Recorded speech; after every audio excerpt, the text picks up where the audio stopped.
বিভূতি আর ভূত এই দুইজন যেন একে অপরের পরিপূরক। নমস্কার বন্ধুরা, আজকে গল্প আসনে তোমাদের জন্য রইল বিভূতিভূষণ বন্দ্যোপাধ্যায়ের লেখা পথিকের বন্ধু। কিন্তু এরকম বন্ধুদের থেকে একটু দূরে দূরে থাকাই কিন্তু ভালো। মহাকুমার টাউন থেকে যখন বিভূতি বেরোলেন তখনই বেলা যায়। কলকাতা থেকে তিনি চলেছেন বরিশাল এক্সপ্রেসে। বারাসাত স্টেশনে নিতান্ত অকারণে, সেটা অবশ্য যাত্রীদের ব্যাখ্যা অনুযায়ী অকারণ,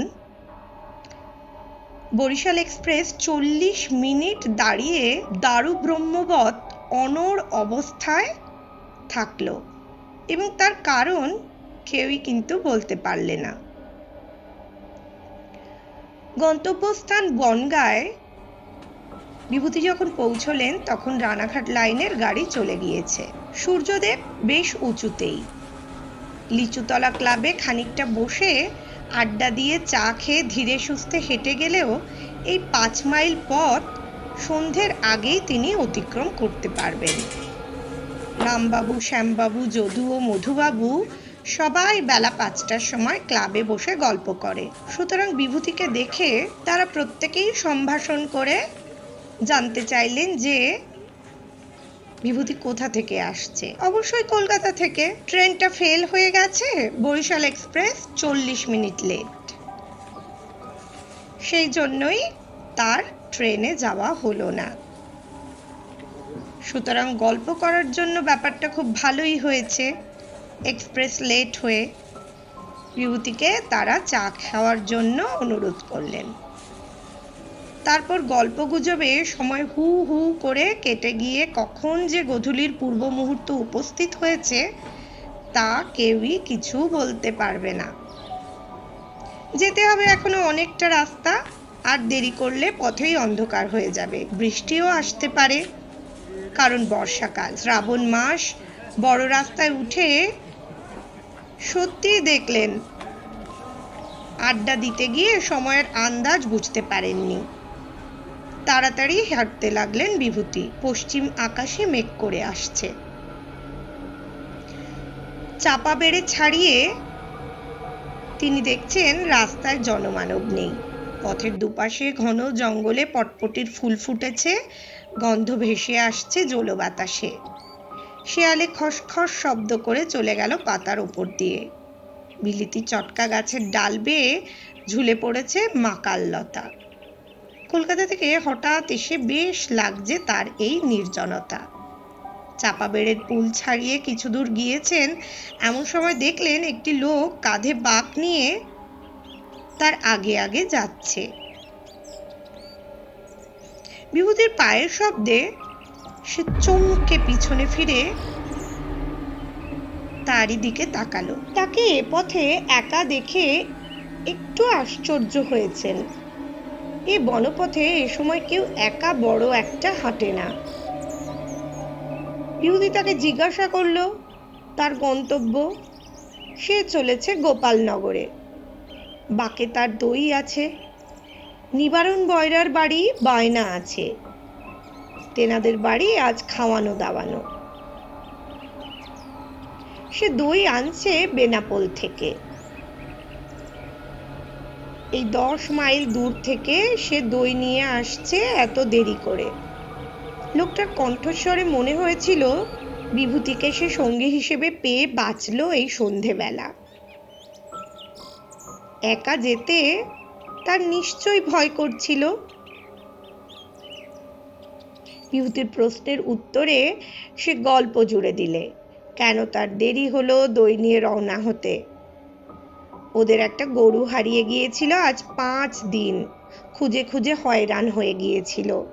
আজ দুপুরের পর হিজলতলার বাউড়ে সেই গরুকে চড়তে দেখা গেল। তারপর ওরা দল বেঁধে বেরোলো গরু আনতে। গিয়ে দেখে বাউড়ের ধারে একটা লোক বসে আছে। তার কাছেই 6টা গরু একসঙ্গে চড়ছে। সবগুলোই বিভিন্ন গ্রামের হারানো গরু। ক্রমে জানা গেল লোকটা তো ওদের দেখেই দৌড়। এইবার বেশ সন্ধে হয়ে এসেছে। বাঁশ আমবনের ভেতরে ভেতরে ঘুলি ঘুলি অন্ধকার। সামনে একখানা শুকনো কাঠ উঁচু চটকা গাছের মাথা থেকে ভেঙে পড়তেই দইওয়ালা একেবারে চমকে বললে, ও কি? বিভূতি হেসে চেপে বলল, চটকা গাছের ডাল। লোকটা আশ্বস্ত হয়ে বললে, ও। লোকটার নাম নিধিরাম, বাড়ি কটক জেলায়। কিন্তু সে বেশ বাঙালির মতো কথাবার্তা বলছে। বেনাপোলের কাছে কাসুন্দিয়াতে 15 বছর তার কেটে গেছে। সেখানে তার গরুর বাথান, 20টা গাই গরু, 15-16টা বকনা বাছুর, মস্ত বাথান। রোজ 8 মণ দুধ হয়। এড়ে বাছুর সে রাখে না, শুধু বকনা বাছুর রেখে দেয়, এড়ে বিক্রি করে ফেলে। লোকটা একটু বেশি বকে। বিভূতিকে পেয়ে তার বকুনি আর থামতেই চায় না। একা যাচ্ছিল, আর বিভূতিকে পেয়ে সে ভারী খুশি হয়েছে, ভরসা পেয়েছে এই সন্ধেবেলা। মেঘ থাকলেও বৃষ্টি কিন্তু আর হলো না। প্রায় 2 বছর ধরে বৃষ্টি কিন্তু এমনই কম। আমন ধানের রোয়া হলো না, বীজ পাতা ছিল 2 কাটা ভুঁই, সে বীজ লালচে হয়ে আসছে। মেঘ করে আসছিল, আবার ফর্সা হয়ে এলো। এবার এই বনগাঁর দিকটায় বৃষ্টি খুব কম হয়েছে, আমন ধানের রোয়া হয়নি। চাষা মহলে হাহাকার পড়ে গিয়েছে। ধানের দর ছিল 4 টাকা মণ, এখন উঠেছে 7.5 টাকা মণ। গরিব দুঃখী লোকেরা এর মধ্যে উপোস শুরু করে দিয়েছে। গরুগুলো অনেক কষ্ট করে মানুষ করা, এবার বিচুলির অভাবে মারা পড়বে। বিভূতি তাকে বুদ্ধি দিল কাঁচা ঘাস কেটে খাওয়াতে। বর্ষাকালে কোনো গরু বিচুলি খায় নাকি? সবাই কাঁচা ঘাস খায়। কিন্তু সমস্যা হলো, বেতনা নদীর ধারে আগে কত কাঁচা ঘাস পাওয়া যেত, এখন সব আটি বেঁধে এনে বনগাঁ শহরে বিক্রি করা হচ্ছে। শহুরে বাবুরা 4 আনা 14 পয়সা এক আটি কিনছে। তাদের গরুর ঘাস নিয়েই মুশকিল। লোকটা হঠাৎ চমকে উঠে বিভূতির গা ঘেঁষে এসে থমকে দাঁড়ালো। সে সাদা মতো কি একটা দেখেছে। বিভূতি একটু স্পষ্ট করে দেখতে চাইল। কিছুই না, মাকাল লতার মোটা সাদা লতা গাছের ডাল থেকে ঝুলে দুলছে অন্ধকারে। লোকটা দেখছি ভীষণ ভীতু। এবার বিভূতির মনে একটা দুষ্ট বুদ্ধি জাগলো। বিভূতি তাকে বলল, আমি একটু এগিয়ে ডান দিকের রাস্তায় নেমে যাব, ওখানেই আমার গা। গোপালনগর এখনো প্রায় 1.5 মাইল। দইওয়ালা নিধিরাম জিজ্ঞাসা করে, পথে কোনো ভয় টয় নেই তো? এবার বিভূতির মজা করা শুরু হলো। সে জোরে ঘাড় নেড়ে বলল, না, কিসের ভয়? এ অঞ্চলে বাঘটাগ নেই, বুনো শুয়োরও নেই। কিন্তু নিধিরাম তো বাঘের কথা বা শুয়োরের কথা জানতে চায়নি। এই সন্ধেবেলা যাদের নাম করতে নেই, সেই তাদের, মানে ভূত-প্রেতের। নিধিরাম সঙ্গে সঙ্গে বলে উঠল, প্রণাম করবেন না সন্ধেবেলা, রাম রাম রাম রাম। প্রণাম করতে আছে এই সময়? রাম রাম রাম রাম। বিভূতি অতি কষ্টে হাসি চেপে বলে উঠল, তবে একটা কথা, যখন তুমি বিদেশি লোক, তখন তোমাকে সব খুলে বলাই ভালো। দাঁড়াও এখানে, আমি তো এক্ষুনি নেমে যাব। তুমি একা যাচ্ছ এতটা পথ অন্ধকারে, পথে জনপ্রাণী নেই। বিভূতির বর্ণনার বহর শুনে লোকটা আরো তার দিকে ঘেঁষে ঘেঁষে দাঁড়াচ্ছে এবং তার মুখের দিকে হাঁ করে চেয়ে বলে উঠল, তারপর বাবু? তারপর আর কি, যে কথাগুলো বিভূতির বলা উচিত নয় কিন্তু জিজ্ঞাসা করার জন্য, তখন না বলাটাও তো ঠিক নয়। বিশেষ করে যখন সে একা যাচ্ছে, সঙ্গে নেই লোক। ওই যে একটা সাঁকো আছে রাস্তার ওপর বনের পাশে, ওই সাঁকোটা বড় খারাপ জায়গা। ও জায়গাটাতে মানে ওরা সব আছেন কি না। পাশে যে বড় বাগান, ওটার নাম গয়ালদরের আম বাগান। বড্ড খারাপ জায়গা। অনেকদিন আগে যখন বিভূতি ছেলে মানুষ, একবার একজন এই নিধিরামের মতোই বিদেশি লোক একটা যাচ্ছিল গোপালনগরে সন্ধ্যের পর। তার পরদিন সকালবেলা দেখা গেল কিসে তার ঘাড়টা ভেঙে মেরে ফেলে রেখেছে সাঁকোর তলায়। এই বিভূতির নিজের চোখে দেখা। কথাটা নিধিরামকে বলা উচিত নয়, তবে যখন সে জিজ্ঞাসা করলে তখন চেপে রাখাও তো উচিত নয়। বিপদ হতে তো দেরি লাগে না। সন্ধ্যের পরে কেউ ও পথে যায় না, প্রাণ হাতে করে যেতে হয়। আজ বছর 2 আগে এক রাখাল ছোড়া দিনে দুপুরে অজ্ঞান হয়ে পড়েছিল সাঁকোর তলায়।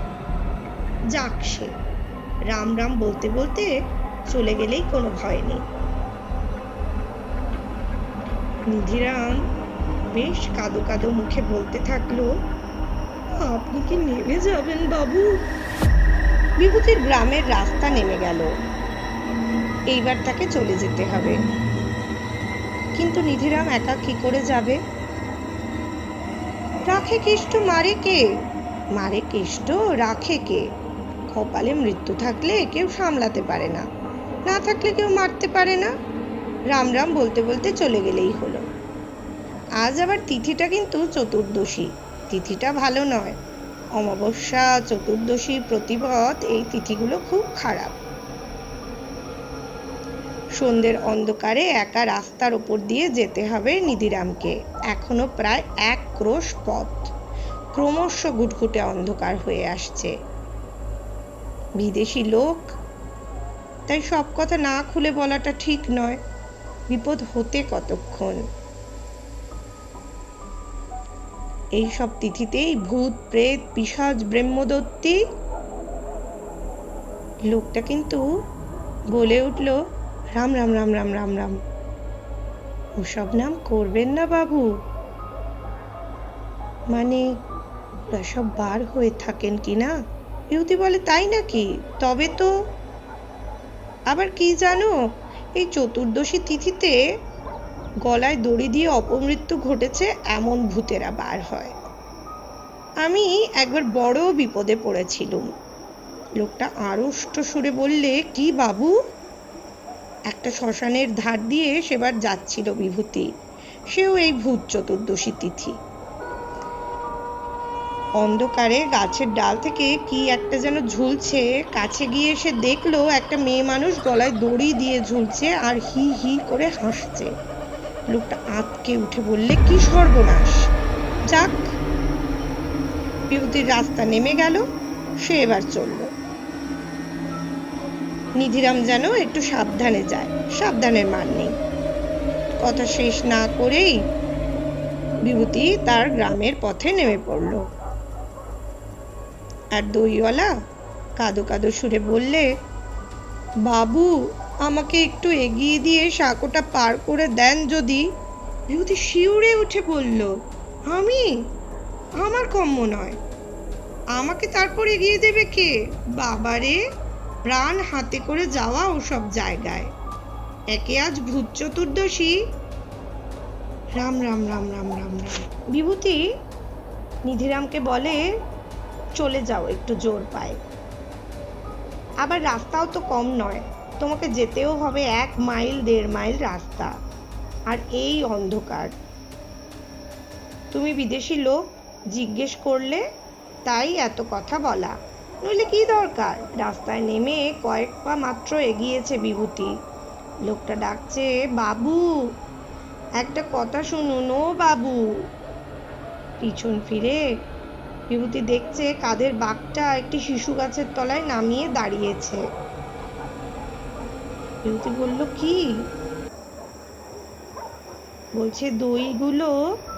সে বলছে, দইগুলো নিয়ে আমি এখন কি করি বাবু? বিভূতি উত্তর করে, কি আর করবে, বায়না রয়েছে 1 মুঠো টাকা, দিয়ে এসো। রাত হয়ে গিয়েছে, ওদের খাওয়ানো দাওয়ানোর সময় হলো। রাম বলে এগিয়ে পড়ো, সাবধানে যেও। আর কোনো কথা না বলে হন হন করে বিভূতি হেঁটে চলে গেল।